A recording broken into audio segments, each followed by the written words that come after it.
Bugün biz data analitika haqqında danışacağıq. Data analitika nədir? Data analitik olmaq üçün nələr etmək lazımdır və s. və s. Mənim adım İlkin Əlibəylidir. Mən artıq 18 ilə yaxındır ki, IT sahəsində çalışıram. Cürbəcür sahələrdə IT daxilində çalışmışam və hal-hazırda Almaniyada bir texniki rəhbərəm. Bu videoda nələrə öyrənəcəksiniz? Data analitika nədir və nə üçün bu qədər vacibdir? Data analitikanın əsas 4 növü. Real həyatdan maraqlı misallar. Hansı bacarıqlar və alətlər lazım olur? Sıfırdan başlamaq üçün 5 addımlıq yol xəritəsi haqqında danışacağam. Hazırsansa başlayaq. Sadə dillə desək, data analitika nədir? Məlumatları toplayırıq, məlumatları təhlil edirik və onun daxilindən bizə lazım olan məlumatları çıxara bilirik. Və soruşacaqsınız ki, bu məlumatlar nə üçün lazımdır? Bu məlumatlar onun üçün lazımdır ki, siz hər hansı bir düzgün qərarları verəsiniz. Çünki o zamanlar hansında ki, şirkətlər öz başına hər hansı bir qərarlar verib bitir. Hal-hazırda hər hansı bir qərarlar məlumata əsaslanmalıdır. Şirkətlər, hökumətlər, böyük sosial media tətbiqləri, bunlar hamısı data analitikadan istifadə edib hər hansı bir qərarlar verə bilirlər. Data analitika niyə bu qədər vacibdir? Misallar gətirim. Instagram. Siz hər hansı bir postlara like qoyursunuz. Siz hər hansı bir postlardan vaz keçirsiniz və hər hansı bir postlara daha çox baxırsınız. Heç like qoymasanız da belə Instagram bilir ki, bu post sizin xoşunuza gəlir və ya ən azından siz bunun kimi postlara daha çox baxırsınız. O halda data analitiklər həmin məlumatları çıxarır, bilir ki, siz nələr edirsiniz sosial şəbəkələrdə və bundan sonra sırf sizin xoşunuza gələn postları sizin qabağınıza atacaq. Banklar necə işləyir? Sizə kredit verməkdən öncə banklar avtomatlaşdırılmış və ya yarı avtomatlaşdırılmış formada sizin xərcləmə, yəni pul xərcləmə və pul qazanma vərdişlərinizi yoxlayır. Baxır ki, siz ayın axırına kimi pulu saxlaya bilirsiniz ya yox. Əsasən nələrə pul xərcləyirsiniz, nə qədər xərcləyirsiniz, pulu qırağa qoya bilirsinizmi və hər hansı bir qərarları emosional olaraq edirsiniz ya yox. Əlbəttə ki, bunların hamısını bir nəfərdə tam olaraq yoxlamaq olmur, amma böyük bir kütlə olandan sonra artıq bu qərarları vermək olar. Ki, misal üçün bu adam daha tez-tez pul xərcləyir, risk çoxdur, ona görə gəl bu adama faizləri yüksəldək və ya ümumiyyətlə yox deyək. Başqa adam isə pulu qırağa qoya bilir, daha çox qazanır, yəni oradan-buradan həmişə gəlirləri olur və ona görə bu adama kredit vermək riskli deyil o qədər də, ona görə faizini də aşağı sala bilərik və daha çox sırf bu insanla işləyə bilərik ki, bizdən krediti götürsün. Marketlər. Misal üçün, təsəvvür edin ki, sizin marketiniz var, market yiyəsiniz və ya filial müdürsüz və həmin market hər hansı bir məktəbin yanındadır. Bu o deməkdir ki, böyük ehtimalla məktəbdən qabaq və əsasən məktəbdən sonraki vaxtlarda kimsə gəlib, misal üçün, hər hansı bir yem məhsullarını alacaq, hər hansı bir şirniyyat alacaq və s. və s. Siz bunu nəzərə alaraq bilirsiniz ki, həmin saatlarda, həmin günlərdə sizin şirniyyatlarınız və bəzi yem məhsullarınız öndə olsun ki, həmin uşaqlar və onların valideynləri daha çox alış-veriş etsin sizin marketdə. Yəni, bunun kimi qərarları vermək üçün sizə analitika lazımdır. Yəni, əlbəttə ki, məktəbin yaxında olmağını analitiksiz də başa düşmək olar, amma siz başqa bir qərarlar da verə bilərsiniz. Misal üçün, bizim marketə filan saatlarda daha çox adam gəlir. Gəlin, işçilərlə belə danışaq ki, həmin saatlarda daha çox işçi kassalarda işləsin və s. və s. Bunun kimi qərarları artıq data analitika vasitəsilə edə bilərik. Necə edə bilərik? Hər hansı bir alış-verişləri sadəcə sistemdən çıxardırıq və baxırıq ki, saat neçədə, misal üçün, saat 13 ilə 14 arası birinci günlər nə qədər satış olur bizdə kassada. Və həmin satışları ikinci günün eyni zamanı ilə müqayisə edirsiniz və deyirsiniz ki, okey, ikinci gün daha çox adam gəlir, gəlin qərar verək. Hər hansı bir qərar verək. Ya avtomatik kassalara qoşaq, ya daha çox adamları cəlb edək, işləsinlər və s. və s. Data analitikanın 4 növü var, dediyim kimi. Deskriptiv, yəni nə baş verib? Misal üçün, satışlar 30% azalıb. Diagnostik, niyə bu baş verib? Misal, həmin ay endirim olmayıb, yəni endirim eləməmişik marketdə. Prediktiv, yəni nələr ola bilər? Satışlar daha da azala bilər. Preskriptiv, nə etməliyik? Endirim kampaniyasını misal üçün keçirdə bilərik və ya hər hansı bir qərar verə bilərik. Həmin sıraladığım 4 ədəd növ hansılardır? Təzədən təkrarlayıram. Deskriptiv, diagnostik, prediktiv, preskriptiv. Yəni biz sanki həkimik, biz əvvəl pasiyent gəlir bizə deyir ki, məndə misal üçün sol tərəf qarnımda ağrı var.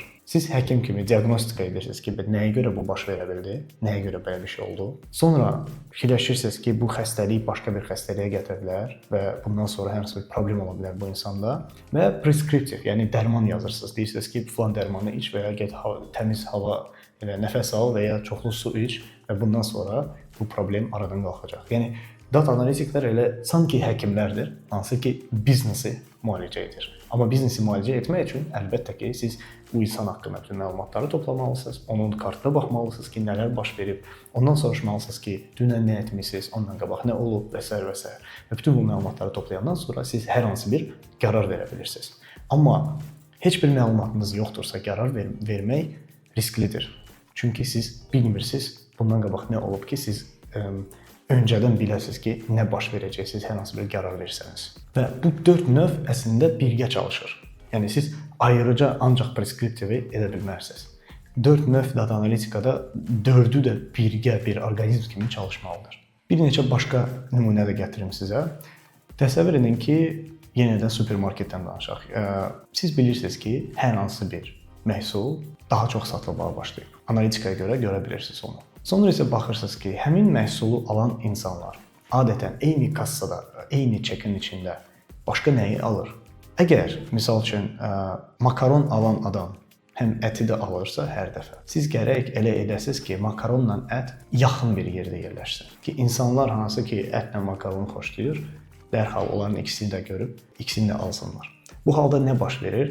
Böyük ehtimalla, yəni əlbəttə ki, bu ehtimalı yoxlamaq lazımdır. Böyük ehtimalla əti alan adam makaron alacaq və ya makaron alan adam ət alacaq. Və siz onları yaxında yerləşdirərək insanlara daha çox ideya verirsiniz ki, mən bu əti bişirib makaronla yeyim. O halda hər ikisini birgə satırsınız, bir-bir satmırsınız. Yəni ehtimalı çoxaldırsınız. Data analitika çoxlu başqa sahələrdə də istifadə olunur. Misal üçün futbol komandaları. Azərbaycanda futbola böyük maraq var, ona görə bunu misal kimi gətirmək istəyirəm. İndiki komandaların demək olar ki, çoxsunda data analitika çox istifadə olunur. Necə? Onlar maçı analiz edirlər. Maçda hər oyunçunun hərəkətlərini analiz edirlər ki, bu oyunçu nə edib və hər hansı nəticəyə gəlib çıxardıq bu. Və bundan sonra oyunculara düzgün istiqamət göstərmək şansı olur. Yəni gəlib deyirsiniz ki, misal üçün bu pası bu nöqtədən belə vermə, başqa cür ver. Gələn dəfə filan kəs ora qaçanda sən bunu başqa cür et. Və s. Bütün bu məlumatları toplayaraq qərarları vermək olur. Bunun sayəsində hazırda data analitikadan istifadə etməyən komandalar daha zəif olur. Data analitik işləmək üçün hansı alətləri bilmək lazımdır? Və ilk növbədə mən sizə deyim ki, data analitika sahəsində bir neçə peşə var əslində. Bu data analisti, yəni data analitikanın özünü edən insan, data scientisti, yəni data üzrə elmi işçi və business analist. Yəni biznesin həmin bundan qabaq sıraladığım misallar çoxsu business analistin işləri idi əslində. Amma data scientist və data analist əslində oxşar bir işləri görür. Onların arasında fərq nədir? Data analitik ümumi bir addır. Data scientist daha dərin və süni intellektlə işləməyi bacaran insandır. Daha çox böyük bir big data ilə işləyən insandır. Və business analist əsasən də həmin datanı biznes qərarlarına çevirə bilən adamdır. Tələb olunan bacarıqlar hansılardır? Excel və ya Google Sheets, SQL, əlbəttə ki, verilənlər bazası, Python dili və ya R dili, əslində Python dili kifayət olmalıdır. Bundan sonra visual analiz etmək üçün, yəni verilənlər əlbəttə ki, məlumatlar çox ola bilər və mətn formasında hər şey olanda qarmaqarışıq olur. O halda siz həmin məlumatları necəsə vizuallaşdırmalısınız.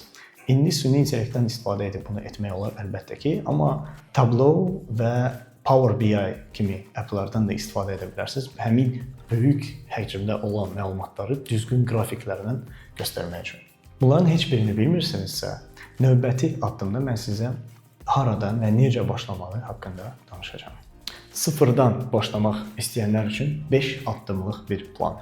Excel və ya Google Sheet təməl funksiyalarını öyrənin. Misal üçün sort, filter, verilənlərin ölçülməsi, misal üçün sort, filter, pivot table, sonra hər hansı bir məlumatları emal edən, misal üçün kalkulyasiyalar, hər hansı bir maliyyə, haqq hesablaşmaları falan kimi Excel funksiyalarını bilməlisiniz. Bunlar doğrudan da çətin deyil. Adi 8-ci sinif uşağı orta babat riyaziyyəti bilirsə, bu işləri görə bilər. Riyaziyyəti güclü bilməsə də olar, bu işləri görə bilər. Amma əlbəttə ki, data analitika üçün deyərdim ki, riyaziyyətdən heç olmasa başınız normal çıxmalıdır. Heç olmasa məntiqiniz düzgün işləməlidir ki, bu işlə məşğul olasınız. Sonra SQL ilə tanış olmaq lazımdır. SQL nədir? Əslində bir dildir, belə deyək.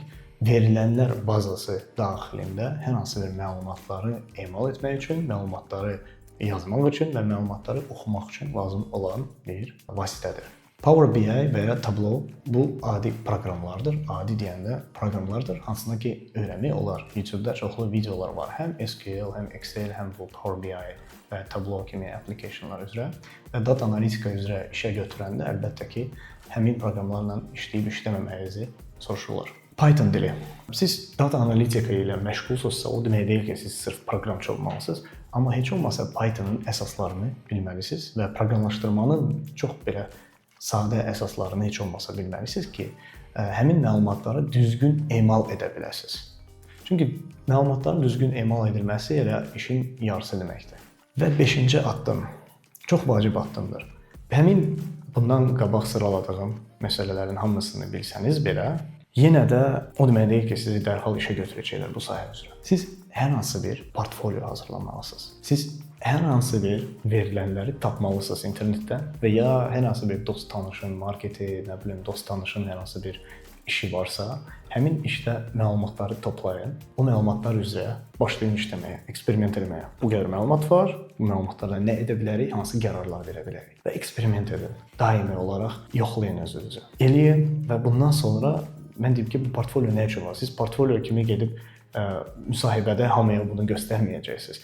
Amma heç olmasa həmin misallar haqqında danışmaq qabiliyyətiniz olsa, siz artıq özünüzü işçi kimi, necə deyirlər, sata bilərsiniz ki, sizi sabahları işə götürsünlər. Data analitika sadəcə texniki bilik deyil, qərar vermək üçün xüsusi bir bacarıqdır. Və siz bildiyiniz kimi, qərar verən insanlar həmişə çoxlu pul qazanır və şirkətlərə çoxlu pul gətirir. Bu o deməkdir ki, bu sahənin perspektivi çoxdur, çoxlu pul qazanmaq ehtimalınız da çoxdur. Əsas odur ki, düzgün işləyəsiniz, həmişə daimi olaraq öz üzərinizdə çalışasınız və davamlı olaraq işləyəsiniz. Bugün həvəslə oturub 2 saat işləyim, sabah isə yaddan çıxardım, yox. Daimi işləmək lazımdır, məqsəd qoymaq lazımdır qabağınıza. Və mənim başqa videolarımda həmin bu məqsədlər və disiplin haqqında da baxa bilərsiniz. Videonu bəyəndinizsə like qoyun və altda, aşağıda kommentlər yazın. Data analitika ilə hər hansı bir əlaqəniz varsa, mənə çox maraqlı olar ki, siz orada oxuyursunuz bu sahə üzrə, nələr baş verir, nələri öyrənmisiniz artıq, nələrə öyrənmək istəyərdiniz. Ümumiyyətlə, mənə çox maraqlıdır ki, Azərbaycanda data analitika sahəsi əməlli inkişaf etməyə başlayıb. Uğurlar, sağ olun.